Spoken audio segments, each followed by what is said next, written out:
ॐ अज्ञानतिमिरान्धस्य ज्ञानाञ्जनशलाकया चक्षुरुन्मिलितं येन तस्मै श्रीगुरवे नमः।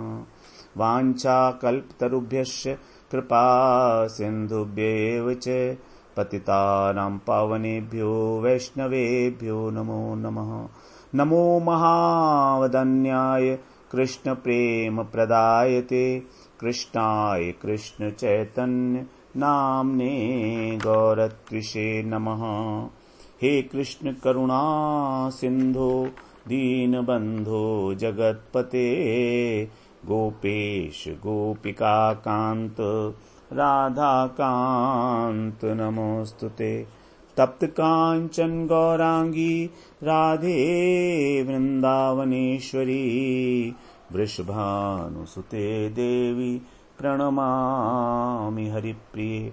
वृंदायै तुलसीदेव्यै प्रियायै केशवस्य च कृष्णभक्तिप्रदे देवी सत्यवत्यै नमो नमः।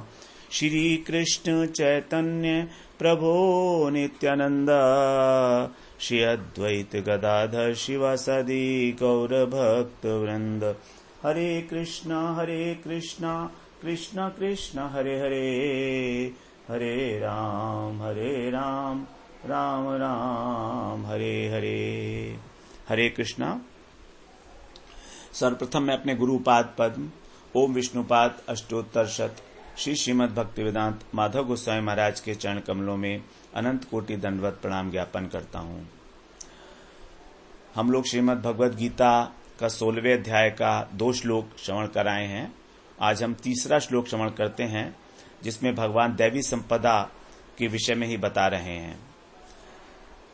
तेज क्षमा धृति शौचम अद्रोहो नातिमानिता भवन्ति संपदम दैवीम अभिजातस्य भारत। इसी अध्याय के प्रथम श्लोक में भगवान ने 9 प्रकार की दैवी संपदा बताई। जो 9 प्रकार की वो दैवी संपदा है वो भाव संबंधी है, हमारे हृदय के भाव से संबंधित। दूसरे श्लोक में आचरण संबंधी संपदा बताई, वो 11 संपदाएं। तो 9 + 11 11, मतलब 9 + 11 कितने हो गए? 20। तो 20 प्रकार की दैवी संपदा अभी तक भगवान बताए हैं। अब यहां पर वो जो दैवी संपदा से युक्त महापुरुष हैं उनका प्रभाव किस प्रकार का देखने में आता है टू द आउटसाइड वर्ल्ड। एक तो हो गया भाव, दूसरा हो गया आचरण और तीसरा हो गया प्रभाव। तो उनका जो प्रभाव है उसके 6 लक्षण यहां पर बताए जा रहे हैं तीसरे श्लोक में। तो इस प्रकार ये कुल मिलाकर 26 प्रकार की दैवी संपदा भगवान ने बताई। और वैष्णवों में भी 26 गुण बताए गए हैं। ये कोइंसिडेंस ही है कि यहां पर भी भगवान ने 26 लक्षण बताए दैवी संपदा के और वैष्णवों के जो हैं वो 26 गुण बताए गए हैं। यद्यपि कुछ गुण अलग अलग हो सकते हैं लेकिन 26 प्रकार के गुण बताए गए हैं वैष्णवों में। तो सबसे महत्वपूर्ण बात होती है हमारे हृदय का भाव, क्योंकि भाव के अनुसार हम आचरण करते हैं और उस आचरण का ही जो प्रभाव है वो इस जगत में देखा जाता है। हमारा किसी व्यक्ति पर क्या प्रभाव पड़ेगा ये हमारे आचरण से संबंधित है। अगर हमारा आचरण शुद्ध है, हमारा आचरण अगर अच्छा है तो उसके ऊपर अच्छा प्रभाव पड़ेगा। और आचरण शुद्धि के लिए आवश्यकता है हमारी भाव शुद्धि की। अगर हमारे हृदय के अंदर शुद्धि है तो हमारा आचरण शुद्ध होगा। यदि हमारे संस्कार गलत हैं, हम तमोगुणी व्यक्ति हैं, तो हमारा तमोगुणी आचरण होगा, तो प्रभाव भी फिर उसी प्रकार का होगा। तो यहां पर बता रहे हैं अब तेजः मतलब तेजस्विता, व्यक्ति के अंदर जो तेजस्विता देखी जाती है। क्षमा, धृति, धृति का मतलब धैर्य। शौचम शौच, शौच का मतलब है पवित्रता, भीतर और बाहर की शुद्धि, हमारा अंतःकरण भी शुद्ध हो और हमारा शरीर भी पवित्र रहे। अद्रोह, अद्रोह का मतलब द्रोह का न होना। जैसे पहले कहा था अक्रोध, तो वहां पर था क्रोध न होना, क्रोध शून्यता। उसी प्रकार से यहां पर कह रहे हैं द्रोह शून्यता, द्रोह नहीं होना चाहिए किसी से भी। न अतिमानिता, अतिमानिता, मानिता का मतलब मान होना, अतिमानिता माने अतिशय मान होना, न अतिमानता का मतलब अतिशय मान का न होना, अत्यधिक मान न चाहना। तो अगर इसका अर्थ समझेंगे तो निकलता है कि हां ठीक है, थोड़ा बहुत मान कोई बात नहीं है, क्योंकि मान सम्मान तो मिलता ही है इस जगत के अंदर। ऐसा तो है नहीं कि कभी ना कभी किसी ना किसी को भी मान सम्मान ना मिला हो, सबको ही मिला होता है। तो कह रहे हैं अत्यधिक मान को न चाहना, न अतिमानिता। भवंती संपदम दैवीम अभिजातस्य भारत, हे भरतवंशी अर्जुन, ये सभी जो लक्षण हैं ये दैवी संपदम, दैवी संपद के साथ जो उत्पन्न हुए हैं। अभिजातस्य, अभिजातस्य का मतलब है उत्पन्न होना। जात का मतलब होता है जो शब्द जो आता है वो उत्पन्न होने के अर्थ में आता है। तो अभिजातस्य भारत, उस व्यक्ति के अंदर भवंती, भवंती माने होते हैं। भगवान ने कहा भवंती का मतलब होना। तो वो व्यक्ति इस प्रकार के आचरण को, इस प्रकार के भावों को, गुणों को अपने अंदर लाने के लिए कोई प्रयत्न नहीं कर रहा है। वो कह रहे हैं भगवान अभिजातस्य, ये जन्म से ही होते हैं, जन्मजात लक्षण है ये उस व्यक्ति के। समय के साथ साथ प्रकाशित होते हैं लेकिन हैं जन्मजात। अभिजातस्य, भवंती कहा इसलिए, कुर्वंती नहीं कहा। इन लक्षणों के लिए कोई किसी प्रकार का कोई प्रयास कर रहा हो ऐसा नहीं कहा, भवंती। क्योंकि जो जन्म के साथ हुआ है वो तो होगा ही, उसमें तो कुछ करने के लिए बनता नहीं ना। करने के लिए जीवन में जन्म लेने के बाद कुछ बनता है, लेकिन ये तो अभिजातस्य है, जन्म लेते हुए ही जो गुणों के साथ उत्पन्न हुआ है, लक्षणों के साथ, उसी को कह रहे हैं भवंती। अब हम सबसे पहले बात करते हैं तेज के विषय में। ये तेज क्या है? अग्नि को भी तेज कहा जाता है। महापुरुषों के अंदर जो एक शक्ति होती है, विशेष शक्ति,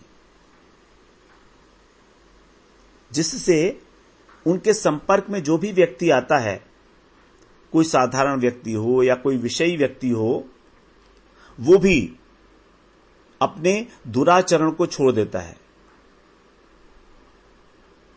और उनके कहे अनुसार शुभ कर्मों में प्रवृत्त हो जाता है। यह है तेजस्विता। ये तभी आती है जब व्यक्ति भजनशील होता है, जब उसने भजन रूपी तप किया है, तो तभी ये वाली जो गुण है दैवी संपदा आता है। तो तेज, दैवी संपदा से जो युक्त पुरुष हैं, उनका जो स्वभाव है, जो सौम्य स्वभाव है उनका, जो उनका आचरण है, सबको स्वीकार करते हुए, सबको प्रेम करते हुए, सब पे अपनी करुणा बरसाते हुए, तो ऐसे व्यक्ति के आगे जो एक साधारण व्यक्ति है वो भी पाप करने में संकोच करता है, झूठ बोलने में संकोच करता है, नहीं बोल पाता झूठ।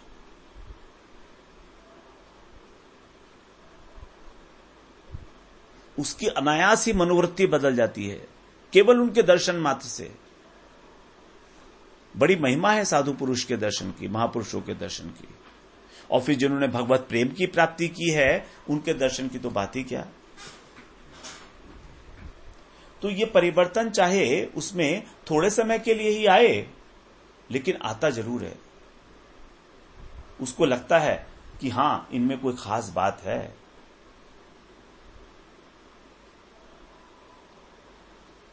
तो जो भगवान का भजन करने वाले साधु हैं, भजनशील हैं, नाम परायण हैं, उनके स्वभाव में ये देखा जाता है। श्रीमद् भागवत पुराण में वर्णन आता है युधिष्ठिर महाराज का कि जब वो चलते थे तो जो निकृष्ट प्राणी हैं वो उनको देखकर भाग जाते थे, उनके सामने ठहर नहीं पाते थे,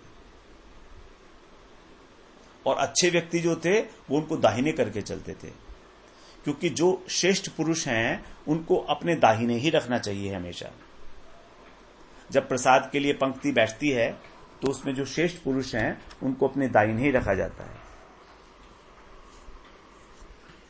सम्मान देने का यह भी एक तरीका है कि जो भी श्रेष्ठ है उसको अपने दाहिने करें।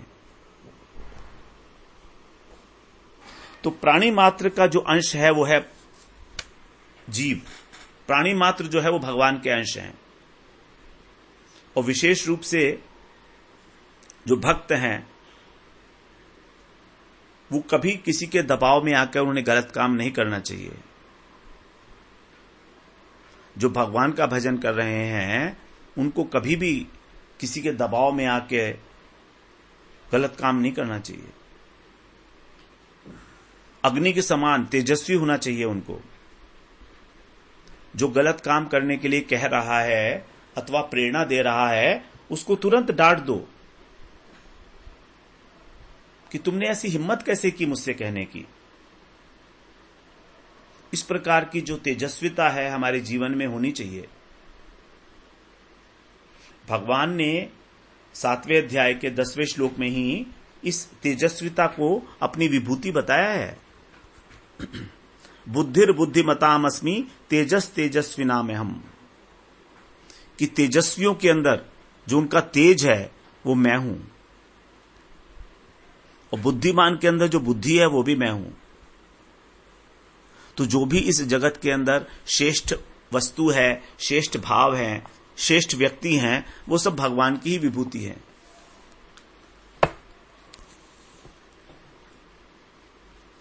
श्रीमद् भागवत पुराण में ही एक और प्रसंग आता है कि जब देवकी माता गर्भवती थी,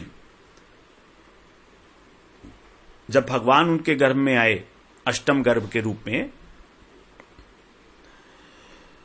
तो उनके चेहरे पर इतना तेज आ गया था कि जब कंस को यह पता लगा कि अष्टम गर्भ आ गया है तो देवकी को देखने के लिए आया, और उसने देखा कि देवकी माता जो है मुस्कुरा रही हैं। ये कंडीशन पहले कभी नहीं हुई ऐसी।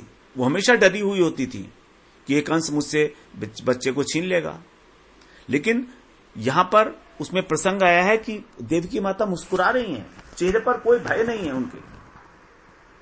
भगवान गर्भ में है ना, तो देवकी जी में इतना तेजस्विता आ गई,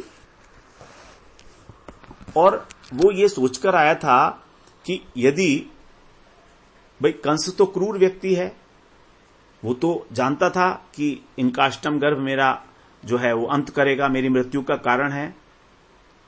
तो देवकी का तेज देखकर उसका ये विचार बदल गया कि मेरे को देवकी की हत्या कर देनी चाहिए। अभी भी कर सकता है देवकी की हत्या वो, देवकी तो कारागार में है। उसका विचार बदल गया उस देखकर देवकी को। सोचता है कि ये तो स्त्री हैं, मेरी बहन भी हैं, फिर ऊपर से गर्भवती हैं, अभी इन्हें मारना उचित तो नहीं होगा, मेरे समाज के अंदर अपयश होगा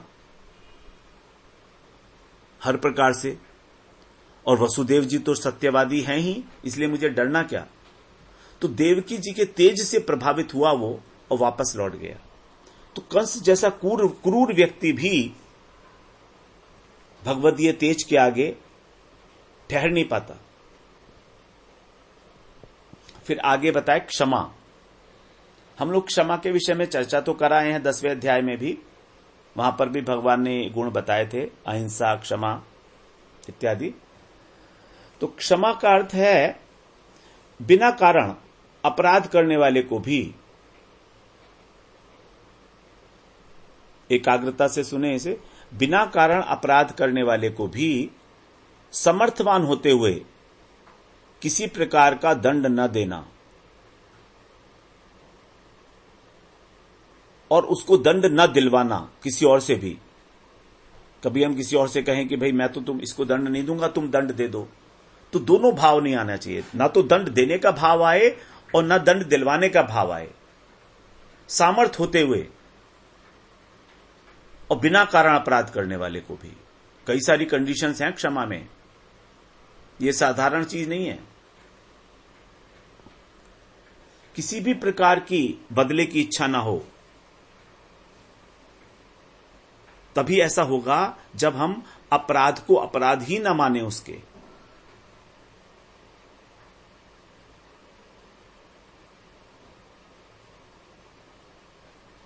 अन्यथा ये पॉसिबल ही नहीं है। उस अपराध को बिल्कुल भुला देना अपनी मेमोरी से। ठीक है, किसी कारण इन्होंने ऐसा किया होगा, हमें इससे क्या मतलब, तो अपराध ही नहीं मान रहे हैं, भुला दिया, तभी क्षमा होगी। तो अक्रोध के अंदर जो है, हम लोगों ने बात किया था, क्रोध का अभाव होता है, लेकिन क्षमा में उससे भी ऊपर की अवस्था है। अक्रोध से क्षमा में अपराध का न्याय उचित दंड भी देने की इच्छा नहीं है, उसका भी त्याग है। अक्रोध में तो केवल क्रोध का त्याग है, क्रोध का अभाव है। क्षमा में दंड देने का इच्छा, जो न्याय उचित दंड है वो भी नहीं है, उसका त्याग बहुत मुश्किल है। जीवन में बड़ी आवश्यक है क्षमा। यदि हम क्षमा करना नहीं जानते तो हमारा जीवन वहीं अटक जाता है, वहीं रुक जाता है।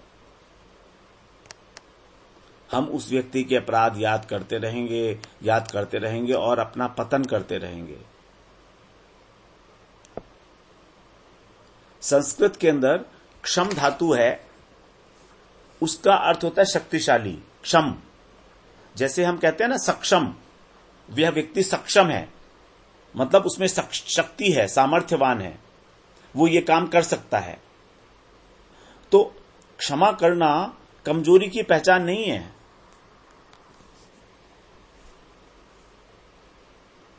ऐसा ना समझे कि जो कमजोर व्यक्ति है, जो कायर व्यक्ति है, वही क्षमा कर सकता है, वो तो कर ही नहीं सकता।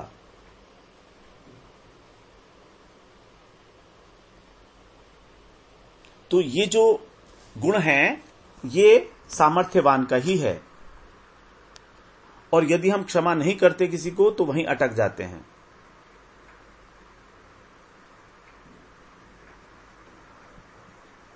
तो साधु का हृदय जो है वो ही है क्षमा का सराय, क्षमा का भंडार। ईश्वर का स्वभाव है क्षमा। भगवान विष्णु के वक्षस्थल पर जब भृगु मुनि ने लात मारी, एक्चुअली भृगु ऋषि जो थे वो तो केवल एक परीक्षा कर रहे थे। पहले ब्रह्मा जी के पास गए, फिर शिव जी के पास गए, फिर विष्णु के पास गए। वो ये परीक्षा करना चाह रहे थे इन तीनों में श्रेष्ठ कौन है। तो ब्रह्मा जी तो उनके पिता हैं, तो ब्रह्मा जी को जब गए तो वहां पर उन्होंने उनको प्रणाम भी नहीं किया। शिष्टाचार होता है कि भाई पिता को प्रणाम तो करेंगे। ब्रह्मा जी को बड़ा क्रोध आया कि देखो तो ये मुझे प्रणाम भी नहीं कर रहा, मेरा बेटा है। भाग गए वहां से निकल गए वो भृगु ऋषि। शिवजी के पास गए, शिवजी के पास गए, शिवजी को भी बुरा भला कहा उन्होंने कि क्या आप किस प्रकार के वस्त्र पहनते हो, इस तरह का वेश भरा रखा। जब शिवजी उनका आलिंगन करने के लिए आए तो उन्होंने मना कर दिया कि नहीं मेरे को मत छुओ, तुम अपवित्र हो, भस्म लपेटे हुए हो शरीर के ऊपर। तो वहां तो मन का अपराध नहीं किया था ब्रह्मा जी के पास, मन का अपराध किया था केवल। यहां पर वाणी का अपराध किया, शिव जी को अपशब्द भी बोले। वाणी का अपराध बड़ा होता है मन के अपराध से।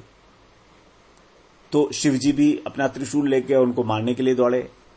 तब वो फिर विष्णु के पास गए और वहां पर तो उन्होंने शरीर से अपराध किया, अपनी लात ही मार दी भगवान के वक्षस्थल पर, सोए हुए थे वो। देखिए कितनी बड़ी बात है। और विष्णु भगवान उठ खड़े हुए और पूछते हैं, हे भगवान, आपके चरण कमलों में कोई चोट तो नहीं आई?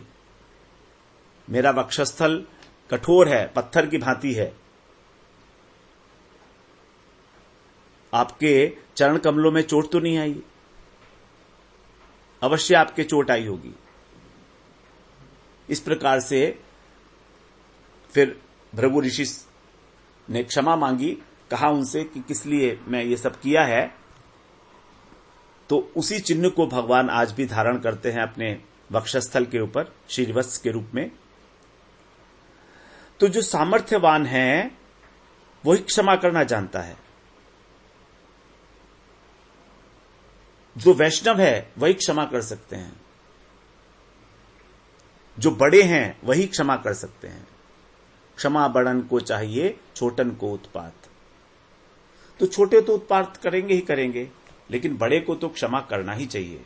यही है दैवी संपदा। फिर 23वां दैवी संपदा बता रहे हैं धृति। धृति के विषय में भी हम लोग चर्चा कर आए हैं। 7वें अध्याय में भी धृति बताया था, 7वें अध्याय में नहीं, 13वें अध्याय में। तो यहां पर धैर्य है, धृति का मतलब यहां पर धैर्य है, धारण करने की क्षमता। अलग अलग प्रकार से इसका अर्थ किया गया है। तो जो भारी से भारी विपत्ति आए हमारे ऊपर, भयंकर दुख मिले, परिस्थिति प्रतिकूल हो, तो भी विचलित ना होना। काम, क्रोध, लोभ, मोह, इतने सारे शत्रु हमारे चारों तरफ हैं, मानो हम एक समुद्र के अंदर इन मगरमच्छों से घिरे हुए हैं। ये सब मगरमच्छ की भांति हैं, काम, क्रोध, लोभ, मोह, मद, मत्सर। हमको ग्रास बना रखा है इन्होंने। तो हमें किसी प्रकार के लोभ से, किसी प्रकार के भय से, अपने कर्तव्य से, अपने धर्म से विमुख नहीं होना, चाहे कुछ भी हो जाए। और यह तभी हो सकता है जब हम तत्व ज्ञान के अंदर स्थित होंगे, जब हमें भगवान की महिमा का पूरा पूरा ज्ञान होगा। और भगवान की महिमा का ज्ञान होता है भगवान की कृपा से। भगवान की कृपा के बिना भगवान की महिमा नहीं जान सकते, लेश मात्र भी।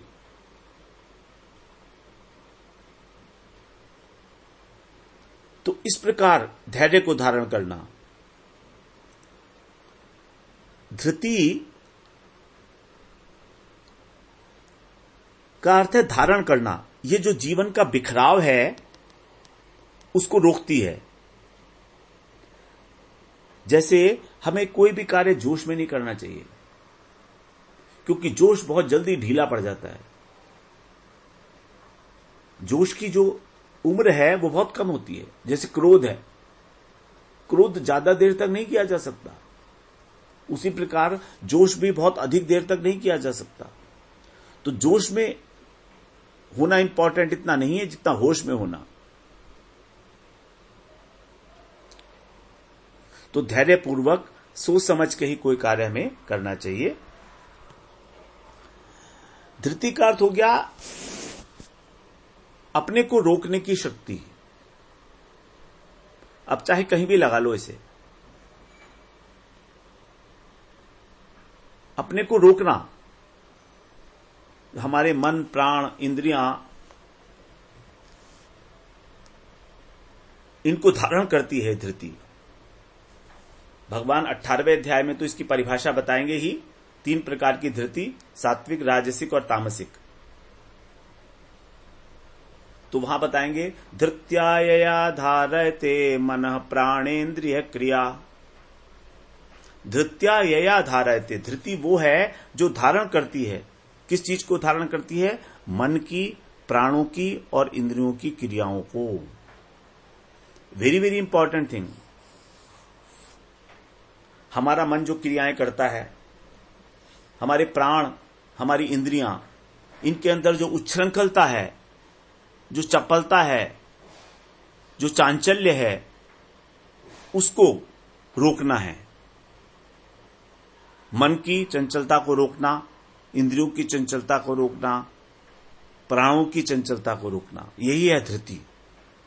तो जिसकी धृति सात्विक धृति है, वो इनको अच्छे प्रकार से वश में कर सकता है। एक ऐसी शक्ति है ये जो हमें, हमारे मन को गलत बात सोचने से रोक सकती है। ऐसा देखा जाता है कि आदमी मन में बहुत सारी गलती धारणाएं करते रहता है, लेकिन यदि धृति है स्ट्रांग तो गलत धारणा नहीं कर सकता, मन को भी रोक लेगा, मन के कंट्रोल में नहीं आएगा, वो गलत दिशा में जाने से रोक सकती है धृति हमको। और जो प्राणायाम करते हैं वो भी इसी धृति को ही उपयोग करके अपने प्राणों को रोकते हैं, आयाम करते हैं उसका, प्राणायाम। फिर 24वां जो संपदा बताई भगवान ने वो है शौचम, जीवन की पवित्रता। हमारे जीवन में पवित्र व्यवहार हो, हमारा पवित्र आचरण हो, अंदर से बाहर से शुद्धि हो। कई बार ये शब्द आ चुका है पहले भी, आचार्योपासनम शौचम 13वें अध्याय में आया है। पवित्रता दो प्रकार की हम लोग जानते ही हैं, बाहरी पवित्रता और आंतरिक पवित्रता। आचार्योपासनम शौचम स्थैर्यम आत्मविनिग्रह 13वें अध्याय का 7वां श्लोक है। वहां पर हमने बड़ी विस्तृत चर्चा की है इसकी, शौचम की, शौच की। तो ये जो पवित्रता है ये स्वच्छता से बिल्कुल अलग वस्तु है। आजकल के समय में पवित्रता पर कम ध्यान है और हम लोग स्वच्छता के ऊपर बहुत ध्यान देते हैं। क्लीनलीनेस, ठीक है, बहुत अच्छी बात है, cleanliness, hygiene, it is very good thing. स्वच्छता बहुत इंपॉर्टेंट है, लेकिन परमार्थिक महत्व की वस्तु है पवित्रता, न कि स्वच्छता। Cleanliness is next to godliness, ऐसा भी बोलते हैं आजकल। ये पाश्चात्य विचारधारा है, क्योंकि पाश्चात्य देश बड़े स्वच्छ हैं, बड़े क्लीन होते हैं हाइजीनिक रूप से। इंडिया में इतनी क्लीनलीनेस नहीं है, लेकिन इंडिया में पवित्रता है, आंतरिक पवित्रता है, मन, बुद्धि, अहंकार और चित्त की पवित्रता है यहां पर। तभी तो विश्व गुरु है। तो हमारा जो पवित्र व्यवहार है उससे हमारा जो द्रव्य है उसकी शुद्धि होती है, जो हमारा धन है उसकी शुद्धि होती है, और द्रव्य की शुद्धि होने से फिर आहार शुद्धि होती है। तो व्यवहार से द्रव्य शुद्धि, हमको गलत काम नहीं करना है, रिश्वत नहीं लेनी देनी है, उससे हमारी द्रव्य शुद्धि होगी। फिर द्रव्य शुद्धि से आहार शुद्धि होगी, फिर उससे हमारा आचरण और शुद्ध हो जाएगा। इसी को 18वें 16वें अध्याय के इसी में सत्व संशुद्धि कहा था पहले श्लोक में। सत्व का मतलब होता है अंतःकरण, संशुद्धि का मतलब होता है शुद्धिकरण। तो वहां पर केवल अंतःकरण की शुद्धि थी, यहां पर शौचम से दोनों प्रकार की शुद्धि माननी पड़ेगी, बाहरी शुद्धि भी और अंतःकरण की शुद्धि भी। तो हमारी अभी दो संपदाओं की चर्चा रह गई है, इंपॉर्टेंट हैं दोनों, अद्रोह और नाती मान्यता, उसकी चर्चा हम लोग कल करते हैं। वांछा कल्पतरुभ्यश्च कृपा सिंधुभ्येव च पतितानां पावनेभ्यो वैष्णवेभ्यो नमो नमः।